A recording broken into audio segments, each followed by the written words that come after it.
बिस्मिल्लाहिर्रहमानिर्रहीम। अस्सलाम वालेकुम दोस्तों, एक नई वीडियो के साथ हाजिर हैं। चले अपनी वीडियो स्टार्ट करते हैं। 2001 के अंदर अमेरिकन कांग्रेस को एक रिपोर्ट पेश की गई। उस रिपोर्ट में कहा गया कि चाइना की नेवी इस वक्त दुनिया की सबसे बड़ी नेवी बन चुकी हुई है। नंबर ऑफ शिप्स के लिहाज से चाइना की नेवी दुनिया की इस वक्त सबसे बड़ी नेवी बन चुकी हुई है, जबकि एनालिस्ट ये समझते थे कि ये बात उस वक्त भी झूठी है। उसकी रीजन ये कि साथ ही एनालिस्ट ने एक सवाल खड़ा कर दिया कि चाइना की नेवी नंबर ऑफ शिप्स के लिहाज से तो बहुत बड़ी है, हो सकता है कि अमेरिकन नेवी से भी बड़ी हो, लेकिन ओवरऑल डिस्प्लेसमेंट जो है वो अमेरिकन शिप्स की ज्यादा है। मैं आपको छोटी सी बात बताता हूँ। एक एयरक्राफ्ट कैरियर जो है उसकी डिस्प्लेसमेंट आप कह लें 1 लाख टन की है, जबकि जो एक नॉर्मल फ्रीगेट होता है उसकी डिस्प्लेसमेंट आप कह सकते हैं 2500-3000 टन तक की हो सकती है। तो कहने को तो दोनों शिप्स हैं, लेकिन एयरक्राफ्ट कैरियर 1 लाख टन की डिस्प्लेसमेंट वाला शिप है, जबकि एक फ्रीगेट जो है वो सिर्फ 2500-3000-3500 डिस्प्लेसमेंट वाला शिप है। तो उस हिसाब से अगर देखा जाए तो अमेरिका की नेवी जो है वो बहुत बड़ी है चाइनीज नेवी से। लेकिन ये गैप जो है ये कम होता जा रहा है और चाइना इतनी स्पीड के साथ ये अपने नेवल शिप्स तैयार कर रहा है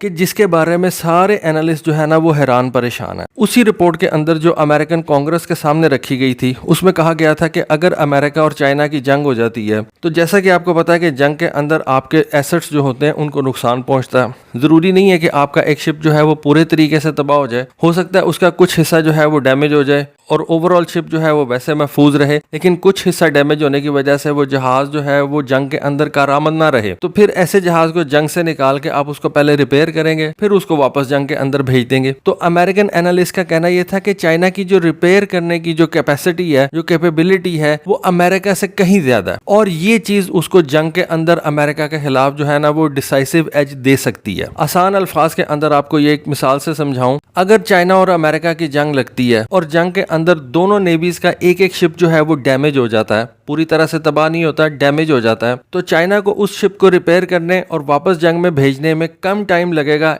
एज कम्पेयर टू अमेरिका। उसकी रीजन ये बताई जाती है कि जो चाइनीज का काम करने का तरीका है और जो काम करने की उनकी स्पीड है, कोई प्रोजेक्ट कंप्लीट करने की उनकी स्पीड है, वो अमेरिकन से बहुत ज्यादा तेज है। अब ये एक तस्वीर आपके सामने नजर आ रही है। इस एक तस्वीर के अंदर चाइनीज जो है वो 5 टाइप 52 DL के डिस्ट्रॉयर जो है उनको तैयार कर रहे हैं। 5 डिस्ट्रॉयर्स एक वक्त के अंदर तैयार हो रहे हैं और सी ट्रायल्स के बाद अपनी नेवी के हवाले कर देंगे। अब इस तरह की जो खबरें हैं, इस तरह की जो तस्वीरें हैं, वो अमेरिकन नेवी के लिए एक नाइटमेयर का काम कर रही हैं। चाइना की जो शिप बिल्डिंग की रफ्तार है ना वो बहुत ज्यादा तेज है। आपने देखा अभी रिसेंटली पाकिस्तान ने चाइना से ये PNS तुगरल जो है उसको हासिल किया है। उसका दूसरा जहाज अब पाकिस्तान पहुंचने के करीब है, जबकि तीसरे ऐसे टाइप 054 जहाज को उन्होंने पानी के अंदर उतार दिया है। आप कह लें कि पाकिस्तान नेवी का जो तीसरा अल तुगरल क्लास का फ्रीगेट है उसको भी चाइना ने तैयार कर लिया है और उसके सी ट्रायल्स कंप्लीट करने के बाद वो भी पाकिस्तान नेवी के हवाले कर दिया जाएगा। जितनी देर में वो पाकिस्तान नेवी के हवाले कर दिया जाएगा उतनी देर में वो चौथा फ्रीगेट भी तैयार कर लेंगे। अभी दूसरा फ्रीगेट जो है वो पाकिस्तान नहीं पहुंचा और तीसरा फ्रीगेट उन्होंने पानी के अंदर उतार दिया। इसी स्पीड के साथ अगर देखा जाए तो चाइना चौथा फ्रीगेट भी जल्दी पानी के अंदर उतार देगी। तो जो चाइना की शिप बिल्डिंग की रफ्तार है ना वो बहुत ज्यादा तेज है और इससे अमेरिकन जो है वो बहुत ज्यादा परेशान है। अच्छा, ये जो 5 डिस्ट्रॉयर्स इस वक्त आपको तस्वीर में नजर आ रहे हैं, ये चाइना की दालियान शिपयार्ड के ऊपर तैयार किए जा रहे हैं और ये पांचों के पांचों कंप्लीशन के मुख्तलिफ स्टेजेस के अंदर हैं। एक रिपोर्ट में बताया जाता है कि चाइना का एक छठा इसी तरह का डिस्ट्रॉयर जो है वो एक दूसरी शिपयार्ड के अंदर तैयार किया जा रहा है। और ये जो दालियान शिपयार्ड है इसके बारे में बताया जाता है कि इसने 2 साल पहले एक दिन में एक टाइप 052D डिस्ट्रॉयर जो है उसको पानी में उतारा था और सेम डे एक टाइप 055 वाला डिस्ट्रॉयर जो है उसको पानी के अंदर उतारा था। यानी कि 2 डिस्ट्रॉयर्स इसने एक दिन के अंदर पानी में उतारे थे। टाइप 052 डिस्ट्रॉयर जो है उसके बारे में तो आपको पता है कि उसकी डिस्प्लेसमेंट तकरीबन 7000 टन की है, 7500 टन की है, जबकि ये जो टाइप 055 वाला क्रूजर है इसको आप क्रूजर ही कह सकते हैं क्योंकि इसकी डिस्प्लेसमेंट तकरीबन 13000 टन की है। तो एक शिप और एक क्रूजर उन्होंने एक दिन के अंदर जो है वो अपनी नेवी के हवाले कर दिया था और शायद इसी वजह से 2021 के अंदर अमेरिका के डिपार्टमेंट ऑफ डिफेंस ने चाइनीज नेवी को लार्जेस्ट इन द वर्ल्ड जो है वो डिक्लेयर कर दिया था। मैंने आपको बताया कि ये बात सही नहीं है। लार्जेस्ट इन द वर्ल्ड जो है वो आज भी अमेरिकन नेवी है, क्योंकि डिस्प्लेसमेंट के हवाले से देखा जाए तो अमेरिकन नेवी आज भी चाइनीज नेवी से काफी बड़ी है। लेकिन 2021 के अंदर जो रिपोर्ट पेश की गई थी उसमें चाइनीज नेवी को largest largest in the world जो है वो डिक्लेयर कर दिया गया था। 2019 के अंदर यानी कि एक साल में चाइना की शिप बिल्डिंग इंडस्ट्री ने 10 डिस्ट्रॉयर्स जो है उनको अपनी चाइनीज नेवी के हवाले किया था और 2021 के अंदर उन्होंने 8 मजीद डिस्ट्रॉयर्स जो है वो अपनी नेवी के हवाले कर दिए थे। यानी कि 3 सालों के अंदर 18 डिस्ट्रॉयर्स जो हैं वो उन्होंने अपनी नेवी के हवाले किए हैं। एनालिस्ट के मुताबिक इस वक्त चाइनीज नेवी के पास तकरीबन 25 के करीब ये टाइप 052 डिस्ट्रॉयर्स जो हैं वो मौजूद हैं, जिनके अंदर से 13 टाइप 052D किस्म के डिस्ट्रॉयर्स हैं और 12 जो है वो टाइप 052DL किस्म के डिस्ट्रॉयर्स हैं। इन दोनों में फर्क है। ये जो टाइप 052D किस्म के डिस्ट्रॉयर्स हैं ये अब थोड़े पुराने हो चुके हैं और जैसा कि मैंने कहा कि 5 मजीद जो है वो दालियान शिपयार्ड के अंदर बन रहे हैं, तो 25 के साथ अगर आप 5 मजीद मिला लें तो आने वाले दिनों के अंदर 30 टाइप 052 डिस्ट्रॉयर्स चाइनीज नेवी के अंदर ऑपरेशनल हो जाएंगे। अब बात कर ली जाए इस DL वेरिएंट के ऊपर। ये जो टाइप 052 डिस्ट्रॉयर का DL वेरिएंट इस वक्त चाइना तैयार कर रहा है, ये पुराने वेरिएंट से किस तरह से मुख्तलिफ है। बेसिकली ये जो टाइप 052 डिस्ट्रॉयर है, इसका ये जो D वर्जन था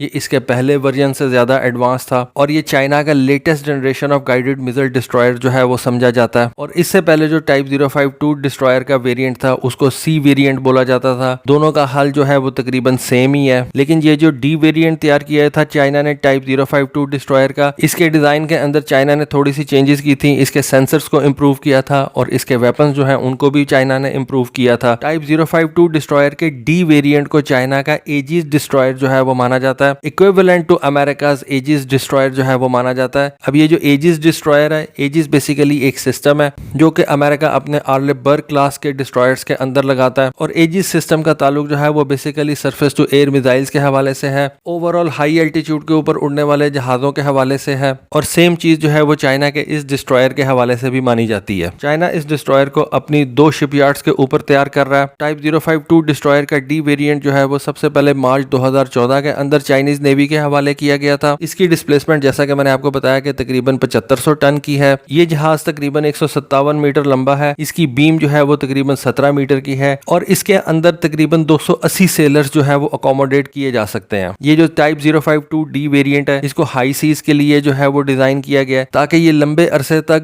दूर दराज के समंदरों में जाके तो जो है ऑपरेट कर सके। पुराने वेरिएंट से ज्यादा इसके अंदर एडवांस कॉम्बैट सिस्टम जो है वो लगाए गए हैं। चाइना के इस टाइप 052 डिस्ट्रॉयर के अंदर टोटल 64 वर्टिकल लॉन्च सेल्स जो हैं वो मौजूद हैं, जिनके अंदर मुख्तलिफ किस्म के मिसाइल जो हैं वो चाइना रख सकता है। HQ-9 surface to air missile, YU-8 rocket propelled anti submarine warfare torpedoes जो हैं वो इसके अंदर रखे जा सकते हैं। IG-18 टैक्टिकल क्रूज मिसाइल्स इसके अंदर जो है वो रखे जा सकते हैं। इस डिस्ट्रॉयर के अंदर एक 130 मिलीमीटर की मेन गन लगी हुई है। 30 मिलीमीटर के क्लोज इन वेपन सिस्टम जो है वो लगाए गए हैं। उसके साथ साथ इस डिस्ट्रॉयर के ऊपर HQ-10 short range surface to air missile भी हाउस किए गए हैं। 2 ट्रिपल टॉर्पीडो लॉन्चर्स जो हैं वो इस जहाज के ऊपर लगाए गए हैं जो कि एंटी सबमरीन वॉरफेयर के लिए जो है कारआमद है। Type 346A, type 366, type 517B, type 760, SJD-9 हल माउंटेड सोनार्स, SJG-311 वेरिएबल डेप्थ सोनार्स जो हैं वो इस जहाज के ऊपर लगाए गए हैं। तो ये एक बहुत बड़ा कॉम्बैट शिप है जिसके अंदर चाइना ने long range surface to air missile से लेके short range surface to air missile जो है वो रखे हुए हैं। मुख्तलिफ किस्म के टॉर्पीडोज रखे हुए हैं, मुख्तलिफ किस्म के रेडार्स जो हैं वो लगाए हुए हैं। रेडार्स के अंदर अगर आप देखें तो यहाँ पे आपको स्टेल्थ जहाजों को डिटेक्ट करने के लिए वेरी लो फ्रीक्वेंसी वाले रेडार्स भी नजर आएंगे। अगर हम इस टाइप 052 डिस्ट्रॉयर के DL वेरिएंट के ऊपर बात करें तो ये नॉर्मल D वेरिएंट से तकरीबन 4 मीटर लंबा है और ये आपको विजिबली इसके हैंगर की तरफ जो है वो नजर आएगा। इसकी जो हैंगर वाली साइड है उसको इस वजह से बड़ा रखा गया है ताकि ये चाइना के नए Z-20 हेलीकॉप्टर को जो है वो अकोमोडेट कर सके।